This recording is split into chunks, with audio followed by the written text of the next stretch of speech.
My father's sudden hospitalization pulled me back to our family home, disrupting the life I'd built elsewhere.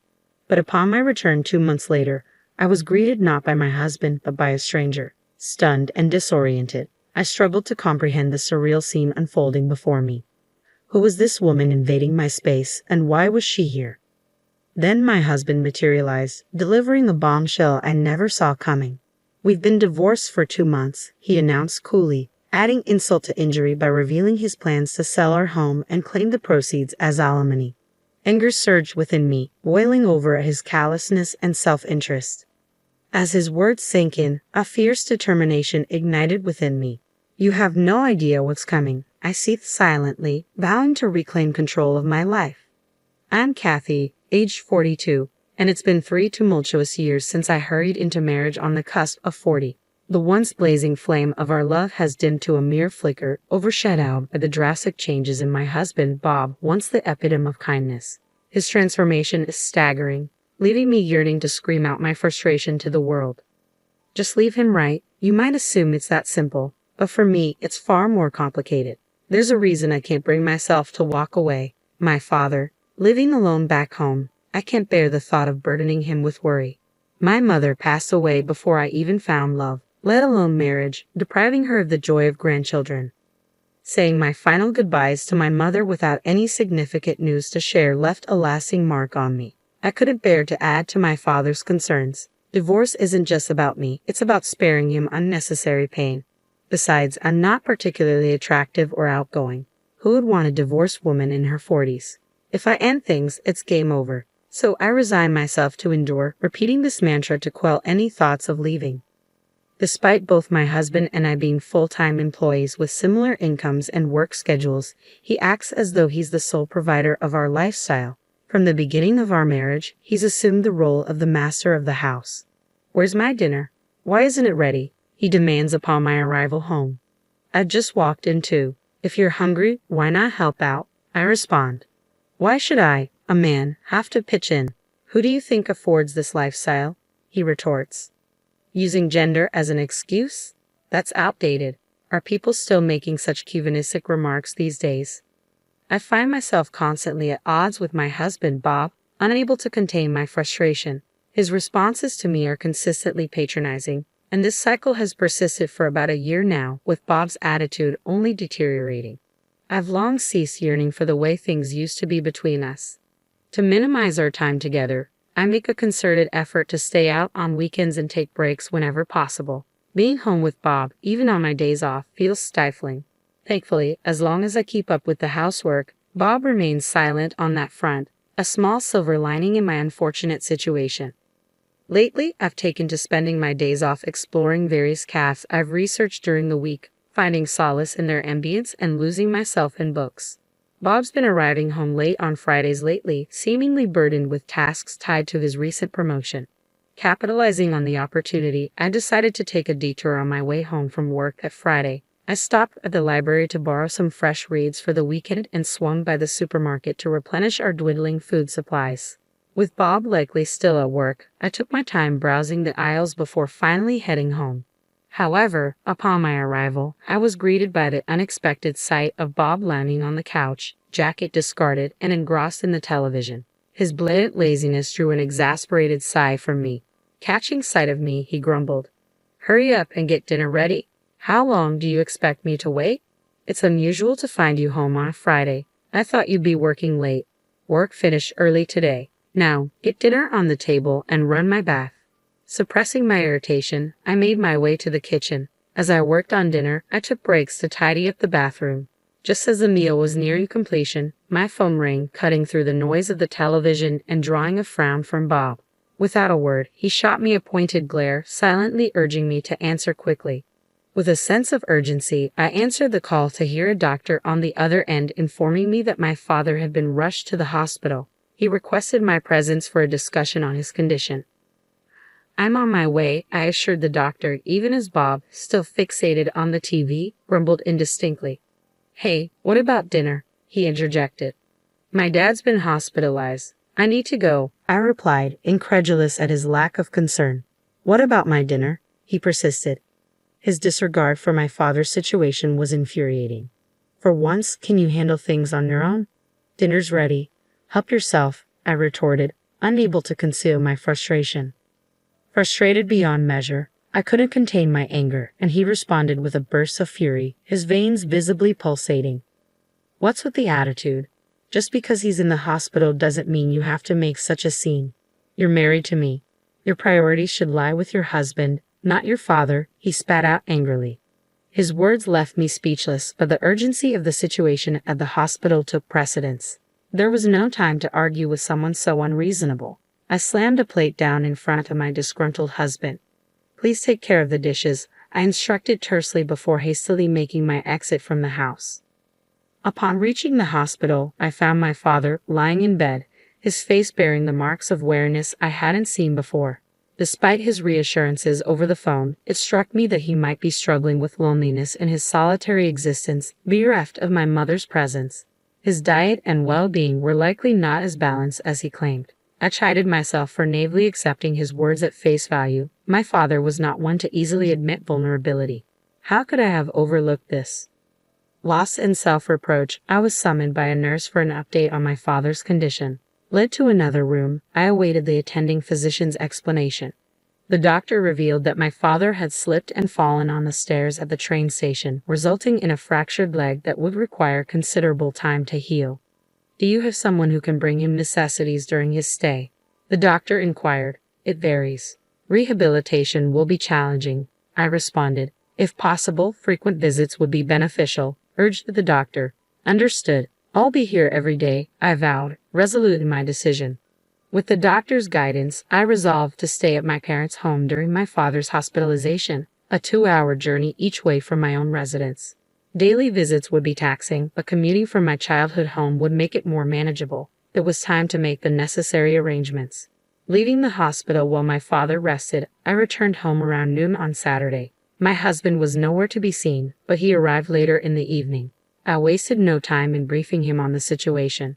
I'll need to go back to my parents' house to care for my father, I explained. Predictably, his reaction wasn't favorable. Who will take care of me then? He grumbled. You're a capable adult. Can't you manage your own affairs? Even amidst your father-in-law's struggles, your concern remains solely on yourself. Can't you show a little cooperation? I shot back, exasperated. That's preposterous. It's only natural for a wife to tend to her husband, he retorted, his words a familiar refrain that only fueled my frustration. Fed up with his self-centered attitude, I proposed a compromise. Why don't we transfer my father to a local hospital? That way, I can balance caring for him with household chores. Fine, do that, he agreed, seemingly unfazed. But in exchange, I expect us to accommodate my father once he's discharged. We'll need to monitor his health with regular doctor visits, I stipulated. At the mention of living together, my husband's face contorted in clear disgust. No chance, we're not living together, Bob insisted firmly. Then let me go back to his place, I countered. In the end, Bob's response was a dismissive, do whatever you want, signaling the end of the conversation.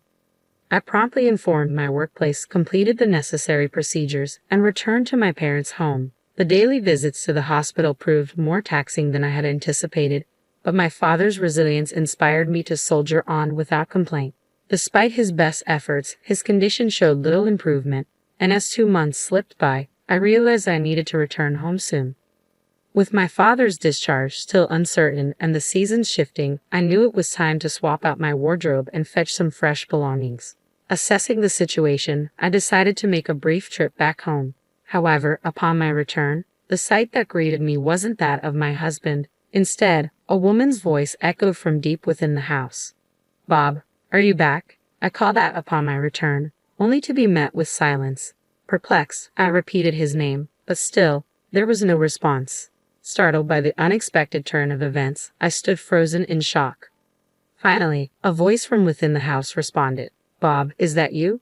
As the realization sank in that the voice wasn't mine, the owner of the voice cautiously emerged from the room. You're not Bob. Who are you? She stammered, visibly taken aback. Confidently, I retorted, who are you? What are you doing in someone else's house? Her response left me reeling. Someone else's house? This is my house, she declared firmly, sending a wave of panic through me. Rushing to the porch, I frantically checked the nameplate, confirming that this was indeed my house. Confusion engulfed me as I struggled to make sense of the situation. Before I could fully comprehend what was happening, my husband sauntered in casually from the entrance. "What's going on here?" I demanded, my tone laced with fury. His expression mirrored my confusion as he met my gaze. "Why are you here?" he questioned, his words cutting through the chaos. "I came back to grab some clothes, but who is that woman?" I shot back, my frustration mounting. "It's your fault for not taking care of me. She'll be handling the house from now on," he stated matter-of-factly, dropping a bombshell. "What do you mean? We got divorced 2 months ago," he revealed, shattering the last semblance of normalcy. "To divorce?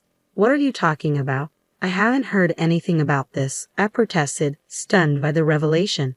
"Of course you haven't. I made all the decisions myself," my husband replied coolly, his tone devoid of remorse. What do you mean?" I stammered, struggling to comprehend the gravity of his words. "We're getting divorced. I already started making arrangements. And as for the house, I plan to sell it soon. I'll be taking the proceeds as alimony," he declared, his words hitting me like a freight train. "But this house isn't solely yours. It's in both our names. I'm entitled to half of it," I insisted, desperation creeping into my voice. "It's your own fault for neglecting your responsibilities around the house. Give me all the proceeds from the sale," he retorted, his words dripping with contempt. "I haven't even signed the divorce papers yet, and yet you're already treating us as divorced. Regardless, if that's what you want, then fine. Gather your belongings and leave immediately," I asserted, my voice tinged with disbelief and frustration. "That's a selfish thing to say," my patience wore thin, snapping at his callousness. "You don't understand anything," I added, my tone firm with conviction. He regarded me with skepticism. "What's left to discuss?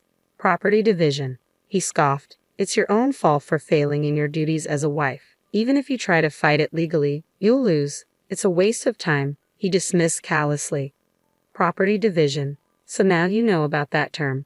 Are you mocking me?" I retorted, my indignation mounting. "That's enough. If that's how you want it, I'll gather my things and go," I declared, resolved to put an end to this conversation. I retreated to my room, swiftly packing my belongings. As I busied myself, a sweet voice called out from the other room, "Bob."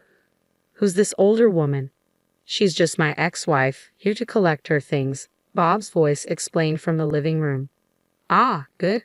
I was afraid she'd demand you back," the woman responded in a jesting tone, followed by laughter. Their laughter echoed through the house, piercing through my heart. She knew he was married and yet pursued him anyway.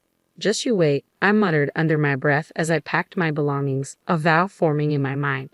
Returning to my parents' home with my belongings, I wasted no time. I visited the local office, then sought out a detective agency to request an investigation into his infidelity. There was much to be done, and I braced myself for the busy days ahead. Weeks later, my phone rang. Answering it, I was greeted by Bob's enraged voice. "Hey, you, what have you done? The alimony you demanded, $100,000. That's outrageous. I've consulted a lawyer about your actions. I'll settle for $100,000. Isn't that generous enough?" he demanded, his words dripping with anger and disbelief. "Huh? Where did your sense of financial responsibility disappear to? Are you going crazy from the shock of our divorce?" I could almost see him standing defiantly, his arrogance fueling my determination to bring him down a peg. Taking a deliberate detour, I responded, "If you refuse to pay, that's your decision. But mark my words, someone as concerned with appearances as you will end up paying alimony." As predicted, Bob's frustration boiled over. "Stop talking nonsense. You sound like you're eager for alimony. A wife shouldn't have to pay a penny to her ex-husband. Just because you're single now doesn't mean you should resent married people. How greedy can one woman be? That's why we got divorced." "Wife, huh? So you're already considering that other woman your wife?" I retorted sharply. "Perhaps you should watch what you say before mocking others. Remember, I could take you to court if I wanted to." "What? What did you just say?" The app seemed momentarily stunned by the mention of court. "Hey, what crime are you accusing me of? I married my current wife after our divorce. I haven't done anything wrong," Bob retorted defensively. "Sorry to disappoint you, but I've already conducted an investigation into your affair. I hired a detective and I have all the evidence, so don't bother trying to deny it," I countered firmly. "What?" Bob fell silent, But I pressed on. You've been involved with her for over a year now, haven't you? However, unfortunately, having an affair isn't considered a crime, I stated matter-of-factly. Then why did you mention taking me to court? You just said cheating isn't a crime, Bob protested, confusion evident in his voice. Don't you realize that filing for divorce without the other party's consent is a crime? I responded pointedly. As Bob remained silent, I pressed forward. What you did amounts to forgery of a legal document, a serious offense. Did you really think that wouldn't catch up with you? Using someone else's signature to submit divorce papers without their consent is clearly a reckless move. That's because you abandoned me for months. That's why I filed for divorce. I did nothing wrong. It's all on you, Bob retorted defensively. Really? You conveniently filed for divorce just 1 week after I moved back to my parents' house. According to the private investigator's report, you claimed I abandoned you for months. Does that make sense to you? We were already divorced, so legally, I wasn't your wife anymore. I countered, my voice edged with frustration. Bob was at a loss for words, but I pressed on. Seriously, what kind of grown man blames his divorce on his spouse not taking care of him? Get real? Take care of yourself.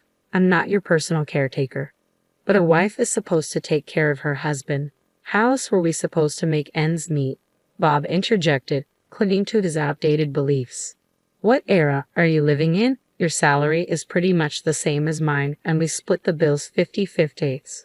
Who do you think should be thankful for the life you've been living? I snapped, unable to contain my frustration. I wasn't stopping now. Without waiting for his response, I laid all my cards on the table. I'll sue you for forgery if you don't cough up $100,000 as compensation. If you want to avoid that, just pay up. And don't think your mistress is off the hook. But make sure to get proper compensation from her too. Plus, I'll take half of the house sale and our joint savings as part of the property division. Whoa, hold on. If things go that way, I'll be left with almost nothing. She doesn't even work and I have to support her. Bob pleaded, panic seeping into his voice.